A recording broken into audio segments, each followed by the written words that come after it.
ସକାଳର ବ୍ୟସ୍ତତା ଭିତରେ ଯଦି ଝଟପଟ କିଛି ବନେଇବାକୁ ଚାହୁଁଛନ୍ତି, ବିରକ୍ତ ବି ଲାଗୁଛି, ତରକାରୀ ବି ବନେଇବାକୁ ଚାହୁଁନାହାନ୍ତି, ତାହେଲେ ଏଇ ଗୋଟେ ରେସିପିରେ ଆପଣମାନେ ବିନା ତରକାରୀ ବି ଏଇ ଜଳଖିଆଟି ବନେଇକିରି ଖାଇପାରିବେ। ପୁରାପୁରି ହେଲ୍ଦି ବି ରହିବ, ଟେଷ୍ଟି ବି ରହିବ, ଆଉ ପାଟିରେ ଯେମିତି ଏଡ୍ କରୁ କରୁ ପୁରା ମିଳେଇଯିବ। ଆକୁ ବିନା ତରକାରୀ ବି ବହୁତ ସ୍ୱାଦିଷ୍ଟ ଲାଗେ। ରେସିପିଟାର ସ୍ୱାଦ ହିଁ ଭୁଲି ପାରିବେନି। ପୁରା ସପ୍ତାହ ପର୍ଯ୍ୟନ୍ତ ଏହି ରେସିପିଟି ହିଁ ବନେଇ ଖାଇବାକୁ ଇଚ୍ଛା ହେବ। ପେଟ ତ ପୁରିବ କିନ୍ତୁ ମନ ଭରିବନି। ତ ଚାଲନ୍ତୁ ସେଇ ରେସିପିଟି ଆଜି ଆମେ ପ୍ରସ୍ତୁତ କରିବା। ତ ଫୁଲ୍ ଭିଡ଼ିଓକୁ ୱାଚ୍ କରନ୍ତୁ, କେମିତି କ'ଣ ବନୁଛି ଜାଣିପାରିବେ। ନମସ୍କାର, ଜୟ ଜଗନ୍ନାଥ ପାଇଁ ଝିଲି କୁକିଂକୁ ଆପଣମାନଙ୍କୁ ଅନେକ ଅନେକ ସ୍ୱାଗତ। ପ୍ରଥମେ ଆମେ ଗୋଟେ ବାଉଲ୍ ନେବା, ସେଥିରେ ଏଡ୍ କରିଦେବା 2 କପ୍ ଅଟା। ତ ମୁଁ ଏଠି ଯେହେତୁ ହେଲ୍ଦି ବନେଇବା ଜଳଖିଆ, ତ ମୁଁ ଅଟାରେ ହିଁ ବନଉଛି। ଆପଣମାନେ ଚାହିଁଲେ ସେମ୍ ପ୍ରୋସେସ୍ରେ ଅଟା ମଇଦା ମିକ୍ସ କରି ବି ବନେଇ ପାରିବେ, ଆଉ କେବଳ ମଇଦାରେ ବି ବନେଇ ପାରିବେ। ତ ଯେତିକି ଆପଣମାନେ ଜଳଖିଆ ବନେଇବାକୁ ଚାହିଁବେ ସେ ଅନୁସାରେ ଅଟା କି ମଇଦା ନେବେ। ତାପରେ ହାଫ୍ ଚାମଚ ସେଇଥିରେ ଆମେ ଏଡ୍ କରିବା ଜୁଆଣି। ଜୁଆଣିର ଫ୍ଲେଭର ଦେଖିବେ ଏଇଥିରେ ବହୁତ ବଢ଼ିଆ ଲାଗେ। ତ ଏମିତିରେ ଜୁଆଣିଟା ବି ଦେଖିବେ ଡାଇଜେସନରେ ଆମର କାମରେ ଆସିବ। ସେଥିପାଇଁ ମୁଁ ଅଳ୍ପ ଟିକେ ଜୁଆଣିକୁ କ୍ରସ୍ କରି ଏଡ୍ କରିଦେଇଛି। ପୁଣି ହାଫ୍ ଚାମଚ ତେଲ ଏଡ୍ କରିଦେବା ଗରମ କରିକିରି। ପୁଣି ସେଥିରେ ଅଳ୍ପ ଟିକେ ସ୍ୱାଦ ଅନୁସାରେ ଦେଇଦେବା ଲୁଣ। ହାତ ସାହାଯ୍ୟରେ ମିକ୍ସ କରି ଟିକେ ଖାସ୍ତା ବନେଇଦେବା। ଆଉ ସେଥିରେ ଅଳ୍ପ ଅଳ୍ପ ପାଣିକୁ ଏଡ୍ କରିକି ଗୋଟେ ଡୋ ବନେଇକିରି ଆମେ ଏବେ ରେଡ଼ି କରିଦେବା। ଯେମିତି ଆପଣମାନେ ରୁଟି ପାଇଁ ଡୋ ବନାଉଛନ୍ତି କି ପୁରୀ ପାଇଁ ଡୋ ବନାଉଛନ୍ତି, ସେଇଭଳି ପ୍ରୋସେସ୍ରେ ଗୋଟେ ଡୋ ବନେଇକି ରେଡ଼ି କରିବେ। ତ ଦେଖନ୍ତୁ ଅଧିକ ହାର୍ଡ଼ ନାହିଁ କି ସଫ୍ଟ ନାହିଁ, ଏଭଳି ପ୍ରୋସେସ୍ରେ ମୁଁ ଗୋଟେ ଏଠି ଡୋ ବନେଇ ଦେଇଛି। ତ ଚାଲନ୍ତୁ ଆକୁ ଆମେ ଏବେ ସାଇଡ଼୍ରେ ଟିକେ ରେଷ୍ଟ ପାଇଁ ରଖିଦେବା। ସେଥି ଭିତରେ ଆଗ ପ୍ରଣାଳୀ ଆମର ପ୍ରସ୍ତୁତ କରିବା।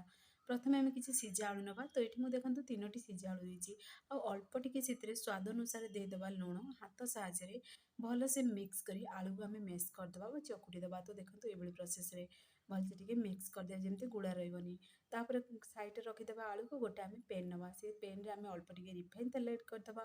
ହାଫ୍ ଚାମଚ ସେଥିରେ ଜିରା ଏଡ୍ କରିବା, ଛୋଟ ଛୋଟ ପିସେସ୍ରେ କଟିଂ କରି କଞ୍ଚା ଲଙ୍କା ଏଡ୍ କରିଦେବା। ପୁଣି ଥରେ ଦେଖନ୍ତୁ ହଳଦୀ ଗୁଣ୍ଡ ହାଫ୍ ଚାମଚ, ଲଙ୍କାଗୁଣ୍ଡ ହାଫ୍ ଚାମଚ, ଗରମ ମସଲା ହାଫ୍ ଚାମଚ, ପୁଣି ଚାଟ୍ ମସଲା ଚଟପଟା ଫ୍ଲେଭର ପାଇଁ ବୋଲି ହାଫ୍ ଚାମଚ ଏଡ୍ କରୁଛି। ଚାଟ୍ ମସଲା ବଦଳରେ ଆପଣମାନେ ଆମଚୁର ପାଉଡ଼ର ବି ଏଡ୍ କରିପାରିବେ, ଲେମ୍ବୁ ରସ ବି ଏଡ୍ କରିପାରିବେ। ଏଥିରେ ମସଲାକୁ ଏଡ୍ କରି ଟିକେ ହାଲକା ଭାଜିଦେବା। ଟିକେ ଭାଜି ହେଇସାରିବା ପରେ ଏହି ସମୟରେ ଗ୍ୟାସ୍ ଆଞ୍ଚକୁ ପୁରା ସ୍ଲୋ ରଖିବେ, ନହେଲେ ମସଲାଟା ପୁରା ପୋଡ଼ିଯିବ। ସେଥିପ୍ରତି ଟିକେ ଧ୍ୟାନ ଦେବେ। ପୁରା ସ୍ଲୋ ଆଞ୍ଚରେ ହିଁ ତାକୁ ଭାଜିବେ ମସଲାକୁ। ତାପରେ କ'ଣ କରିବେ ନା, ସେଥିରେ ମସଲାଟା ଭାଜି ହେଇସାରିବା ପରେ ଆଳୁକୁ ସେଥିରେ ଏଡ୍ କରିଦେବା। ଆଳୁକୁ ଏଡ୍ କରି ଭଲସେ ଟିକେ ତାକୁ ମିକ୍ସ କରିଦେବା, ଯେମିତିକି ଆଳୁ ଉପରେ ପୁରା ମସଲାର କୋଟିଂଟା ଲାଗିଯିବ। ଦେଖନ୍ତୁ ଏଇଭଳି ପ୍ରୋସେସ୍ରେ ଟିକେ ମିକ୍ସ କରିଦେବେ। ଓଲଟ ପାଲଟ କରିକି ତାକୁ ମିକ୍ସ କରିବେ। ତ ଯେମିତି ଦେଖିବେ ଆଳୁ ମସଲାଟା ଯେମିତି ତାର ଦେଖିବେ ଫ୍ଲେଭରଟା ବହୁତ ବଢ଼ିଆ ଆସେ। ତ ଦେଖନ୍ତୁ ପରଫେକ୍ଟଲି ପୁରା ଆଳୁ ମସଲା ଆମର ବନିଗଲାଣି। ଆଉ କରେଇକୁ ବି ସେ ପୁରା ଛାଡ଼ି ବି ସାରିଲାଣି। ଆଉ କେତେ ବଢ଼ିଆ ପୁରା ବନିକି ରେଡ଼ି ହେଇଛି। ତ ଯେହେତୁ ମୁଁ ବିନା ପିଆଜ ରସୁଣରେ ବନେଇଛି, ତ ଏଠି ମୁଁ ସେଥିପାଇଁ ପିଆଜ ରସୁଣ ସବୁ ସ୍କିପ୍ କରିଛି। ଆପଣମାନେ ଚାହିଁଲେ ଏଡ୍ କରିପାରିବେ। ବିନା ପିଆଜ ରସୁଣରେ ବି ବହୁତ ବଢ଼ିଆ ଗୋଟେ ସ୍ୱାଦିଷ୍ଟ ଜଳଖିଆ ବନିକି ରେଡ଼ି ହେବ। ଆଉ ଦେଖନ୍ତୁ ତରକାରୀର ଆବଶ୍ୟକତା ହିଁ ପଡ଼ିବନି, ବହୁତ ବଢ଼ିଆ ବନିକି ରେଡ଼ି ହୁଏ। ଆଉ ବହୁତ ବଢ଼ିଆ ଟେଷ୍ଟ ବି ଥିଲା। ତେଲ ବି ଅଧିକା ଏବଜର୍ବ କରିବନି। ବହୁତ ବଢ଼ିଆ ପୁରା ଡ୍ରାଏ ବନିକି ରେଡ଼ି ହୁଏ। ତ ଆପଣମାନେ ଥରେ ମାତ୍ର ଟ୍ରାଏ କରନ୍ତୁ। ତାପରେ ସେ ଅଟାରୁ ଅଳ୍ପ ଅଳ୍ପ ଆମେ ପୋଷଣ ନେବା। ତାକୁ ହାତ ସାହାଯ୍ୟରେ ଟିକେ ଭଲସେ ପୁରା ମିକ୍ସ କରିଦେବା ବା ଚକୁଟି ଦେବା। ପୁଣି ଥରେ ତାକୁ ଦେଖନ୍ତୁ ଆଉ ତାକୁ ହାତ ସାହାଯ୍ୟରେ ଯେମିତି ଆପଣମାନେ କାକରା ପିଠା ପାଇଁ ବନାଉଛନ୍ତି ଗିନା ଭଳି, ସେଇଭଳି ପ୍ରୋସେସ୍ରେ ବନେଇକି ରେଡ଼ି କରିଦେବେ। ଦେଖନ୍ତୁ ଆପଣମାନଙ୍କୁ ଦେଖାଉଛି ହାତର ହେଲ୍ପରେ।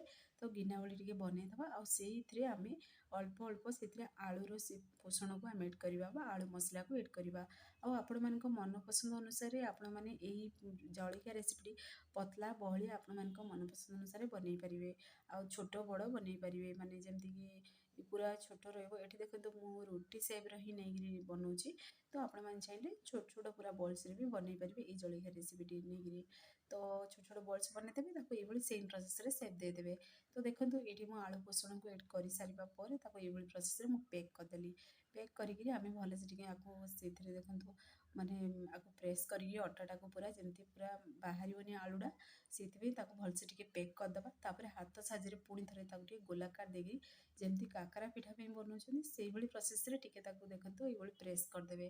ପ୍ରେସ୍ ହେଇସାରିବା ପରେ ଅଳ୍ପ ଟିକେ ତାକୁ ଆମେ ଗୋଲାକାର ସେପ୍ ଦେଇସାରିବା ପରେ ସେଥିରେ ଅଟାକୁ ଏଡ୍ କରିଦେବା। ଆଉ ଯେମିତିକି ବେଲଣା ବାଡ଼ି ସାହାଯ୍ୟରେ ପୁରା ପ୍ରେସ୍ କରି ବେଲିବେନି, ଟିକେ ହାଲକା ହାଲକା ପୁରା ବେଲିବେ। ବେଲିକିରି ତାକୁ ଗୋଲାକାର ସେପ୍ ଦେବେ। ନହେଲେ ଦେଖିବେ ଅଧିକ ଯଦି ପ୍ରେସ୍ କରିକି ବେଲି ଦେବେ, ତାହେଲେ ଦେଖିବେ ସେ ପୁରା ମାନେ ଆଳୁ ଚୋଖାଟା ଆମେ ଯେହେତୁ ଭରିଛନ୍ତି ବା ଆଳୁ ମସଲାଟା, ସେ ପୁରା ଚାରି ସାଇଡ଼୍ରେ ପୁରା ବାହାରି ପଡ଼ିବ। तो देखिए तेल जितेबाला आपने फ्राए करेंगे से बाहरी जीव से प्रति ध्यान देवे। आ देखो ये प्रोसेस रे ताको धीरे धीरे रही रहीका बेलिए देखिए बहुत बढ़िया लगे। आपण मैंने जब परोटा बनइबे आलू परोटा ताहले देखिए से तेल को सी एब्जर्व कर दिए किंतु आपको देखिए आपण मानक देखेबी आपको केमती कौन करेंगे। तो देखो पुणी थे सेम प्रोसेस तो आ गोटे भी बनईदेली पुणी थे सेम प्रोसेस रे पैक करदे जमी आलू मसला देखाଯିबनी पूरा आलू मसला रही अटाटा तापर जमी पैक हो प्रोसेस रे पैक करेंगे। पुणी थे गोलाकार सेप देकर आम टे बेलीदबा बेलिया समय टे ध्यान रखिए जमती कि पूरा आलू मसला बाहर को न आसो से प्रति ध्यान देवे। तो देखो अल्प टे पुणी थे आम से अटा को एड कर बनइबा। फ्रेंड्स आपण मैंने फुल वीडियो को वाच करके बनातु देखिए परफेक्ट बनिकी रेडी हो और बहुत स्वादिष्ट लगे ये रेसिपीटी। फ्रेंड्स आप भिडियोटी मोर पसंद आसो सांग मानू सेयार करूँ लाइक करूँ चैनल जदि नुआ अच्छा चैनल को मोर सब्सक्राइब कर दिंतु बेल आइकन क्लिक कर दिंतु जहाँफल मोर सब वीडियो नोटिफिकेशन प्रथम आपण पहुँचो। मुझे इजी इजी वीडियो नहीं आसबि आपने देखिए घरे निहाती ट्राए करूँ। तो देखो ये रेसिपी आपने देखिए जापे बहलिया बन तो माने रुटी टू जमी दुईटा रुटी बने से प्रोसेस बहलिया बनई आपण मान अनुसार आपण मैंने पतला बहलिया ये रखिकी बेली पारे।